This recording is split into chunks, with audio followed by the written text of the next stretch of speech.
요즘 어깨 수술 많이 합니다. 진단서를 보게 되면은 대부분 회전근개 질환 혹은 충돌 증후군으로 상병명이 적혀 있습니다.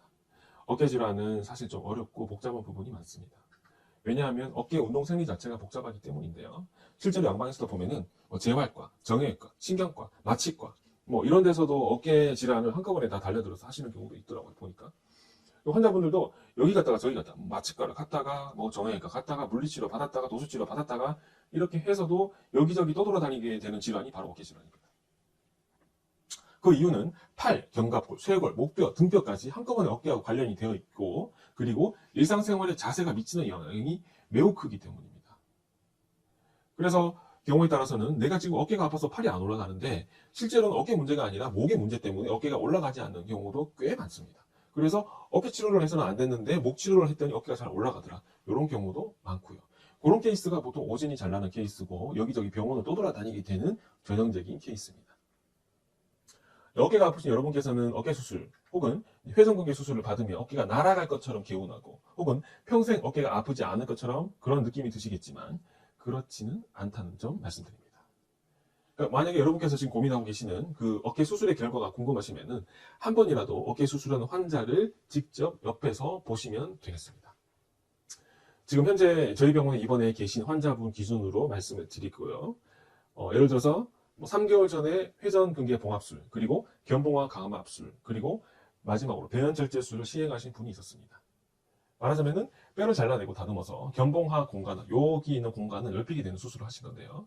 근데 지금도 팔이 올라가지 않으셔서 저희 약산의 한방병원에 내원을 하셨고, 그리고 어깨 치료를 받고 많이 호전된 케이스가 있습니다. 또 다른 사례 말씀드리겠습니다. 이분도 지금 저희 병원에 입원해서 치료받고 계신 분이신데요. 어깨 충격 증후군, 질병 코드 M754로 진단받으시고 약 4개월 전에 관절경으로 견봉 성형술 및 원위 쇄골 절제술을 시행한 분이 계십니다. 근데 이분 역시 수술받고 나서도 어깨가 올라가지는 않습니다. 극심한 통증은 사라진 게 맞아요. 근데 어깨 각도가 안 나오는 거예요. 그래서 이게 통증도 좀 있으시고 하셔서 저희 병원에 내원을 하셨고 입원 치료 받고 많이 호전되신 사례가 있습니다. 이처럼 어깨 수술은 수술을 하신다고 어깨가 팍팍 올라가지는 않아요. 네. 시간이 충분히 지나도 심지어 3개월 이상 경과가 지켜봐도 비슷합니다. 오늘은 왜 이런 현상이 생기는지 그 원인, 이유에 대해서, 메커니즘에 대해서 설명을 해드리겠습니다. 여러분께서 어깨 수술을 고민하시기 전에 반드시 알아두셔야 될 부분이 있는데요. 일단 어깨 수술을 하시면 2달 정도는 어깨 사용을 못한다는 점 첫 번째로 말씀드립니다. 수술하시고 난 다음에 보조기 착용은 4주에서 6주 정도는 됩니다. 하지만 2달 정도는 어깨 사용은 못한다고 생각을 하셔야 됩니다. 그렇기 때문에 직장 다니시는 분들은 그 2달의 간격을 잘 생각을 해보셔야 되고요. 두 번째 포인트는 어깨 수술을 하시고 나서 시간이 충분히 지나도 어깨가 올라가지 않을 수도 있다는 거 말씀드리겠습니다. 실제로 이런 사례가 많습니다. 수술을 받았는데 어깨가 안 올라갑니다. 수술을 이미 했는데 시간이 많이 지났는데 어깨가 올라가지 않는 경우가 많습니다. 지금 저희 병원, 아까 말씀드린 저희 병원에 입원해 계신 환자분도 바로 이 케이스에 해당하는 분이고요. 세 번째는 어깨 수술을 하시고 나서도 여전히 어깨가 아픈 경우가 있습니다. 예를 들어서 밤에 잘 때 극도로 어깨가 아픈 경우, 견봉 주변에 극도로 어깨가 아픈 통증은 없어졌는데 그 통증을 뺀 다른 통증은 여전히 남아있는 경우가 많다고 합니다. 예를 들어서 특정 각도 이상 올릴 때 어깨가 아프다든지 어깨를 아파서 미지근하게 아파가지고 뭔가 어떻게 동작을 할 수가 없다든지 이런 케이스가 많고요. 예를 들어서 어깨 수술하신 분이 택배 기사를 하신다든지 아니면 건축 일을 하신다든지 여러 가지 이제 물건을 중량물을 나르는 직업이 계신 분들은 요게 고민을 많이 하시는 케이스가 많습니다. 그리고 마지막으로 어깨 수술의 네 번째 문제점은 바로 회전근개 파열을 수술하시고 난 다음에 그 수술한 부분이 재파열되는 문제입니다. 요거는 조금 심각한 문제죠. 여러분, 회전근개 수술을 하시고 나서 재파열되는 빈도는 과연 얼마나 될까요? 2025년에 발표된 국내 논문에 따르면 회전근개 수술 이후에 재파열되는 환자의 비율은 19.6%로서 거의 20%에 육박을 합니다. 실제 저희 병원에서도 많이 봤습니다. 재파열되는 환자를요. 이런저런 생활하시다가 일상생활하시다가 재파열된 경우 혹은 도수치료를 받으시다가 재파열된 경우 심지어는 어깨 수술을 재파열 때문에 3번씩 한 환자도 있었습니다. 여러분, 저는 어깨 수술을 하지 말자는 건 아닙니다. 필요하신 분은 수술을 하셔야 됩니다. 하지만 어깨 수술 이후에 공통적으로 하시는 말씀이 여기 이 부분의 견봉 주위에 죽을 것 같은 통증은 많이 가라앉았다는 겁니다. 여러분께서 수술하시기 전에, 그분들께서 수술하시기 전에 한방치료 혹은 주사치료를 안 해보셨겠습니까? 여기가 너무너무 아픈데 이미 다 해보신 분들이 수술이 들어가신 거고요. 그래서 수술해서 여기는 많이 좋아진 케이스가 많습니다. 그래서 수술이 필요한 환자는 분명히 있습니다. 다만 어깨 수술은 수술하고 재활이 같이 들어가야 된다는 파트, 그거를 말씀드리고 싶은 겁니다. 특히 한방치료가 들어가면은 너무 효과가 좋은 파트가 바로 이 어깨 수술 이후의 관리의 영역입니다. 지금 이 자리에서 저는 정형외과 선생님들께 당부드리고 싶은 게 있습니다. 어깨 질환은 수술했다고 끝내지 마시고 반드시 재활이나 한방치료 영역으로 넘기셔야 된다는 겁니다. 그래야 재파열을 막을 수가 있습니다.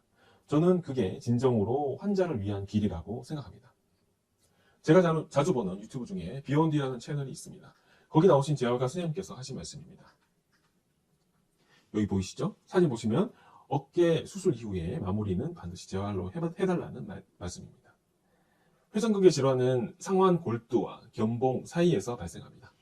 보시면은 요렇게 팔뼈가 있고요. 요렇게 삼각형으로 어깨뼈. 우리가 이제 환자분들은 보통 날개뼈라고 말씀하시는데 어깨뼈는 요렇게 삼각형으로 되어 있습니다. 그리고 요 팔뼈의 끝부분을 상완 골두, 휴메럴 헤드라고 하고요. 그리고 어깨뼈, 삼각형으로 되어 있는 어깨뼈의 끝부분. 그러니까 상완 골두하고 인접해 있는 요 부분을 견봉, 아크로미온이라고 얘기를 합니다.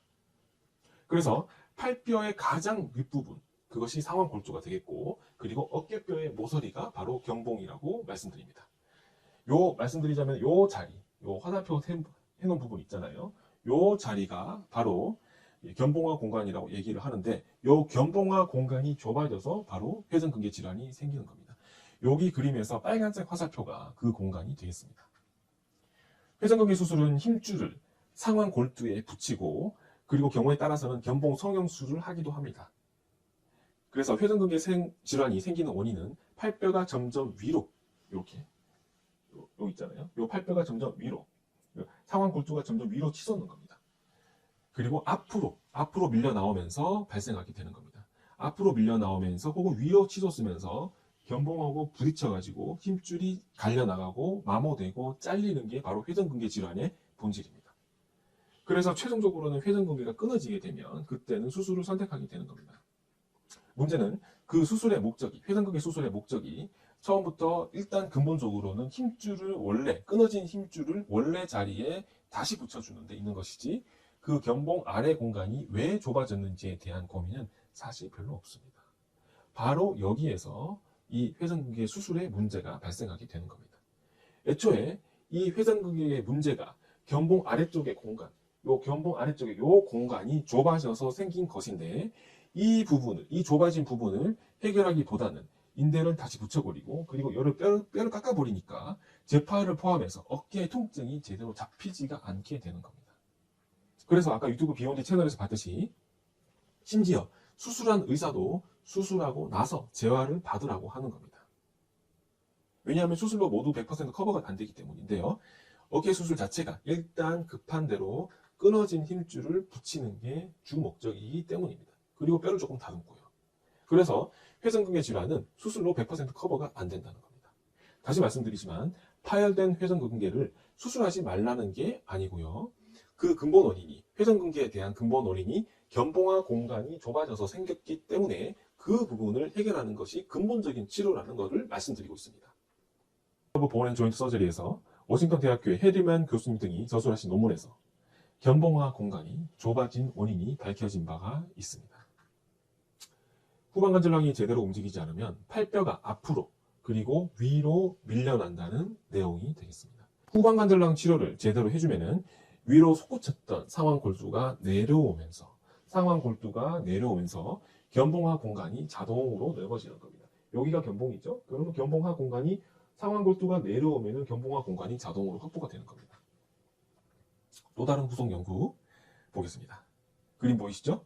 자, 여기 보시면 후방 관절랑이 조여질수록 견봉화 공간이 점점 좁아져서 압력이 올라간다는 말씀입니다.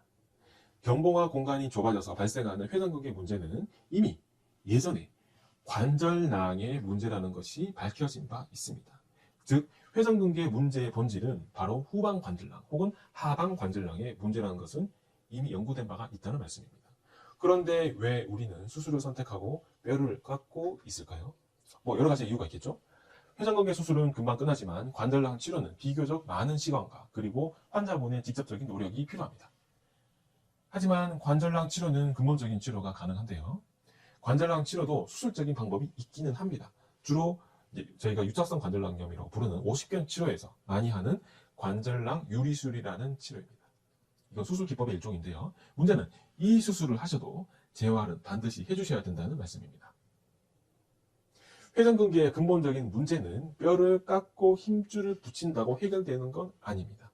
왜냐하면 극심한 통증은, 근본적인 통증은 사라진 바가 있지만 나머지 짜잘한 통증은 여러 가지 남아있을 수 있기 때문인데요. 그것은 바로 단지 뼈와 힘줄을 원래 있었던 자리에 붙여주는 것이고, 그 수술이 말이죠. 수술은 그냥 단지 뼈와 힘줄을 원래 있었던 자리에 붙여주는 건데, 그 견봉 아래 공간이 왜 좁아졌는지 고민하고, 그리고 견봉화 공간에 대한 이 문제, 여기서 발생한 문제를 해결하는 게 가장 회전근개 질환에서 핵심 포인트라고 말씀드릴 수 있겠습니다.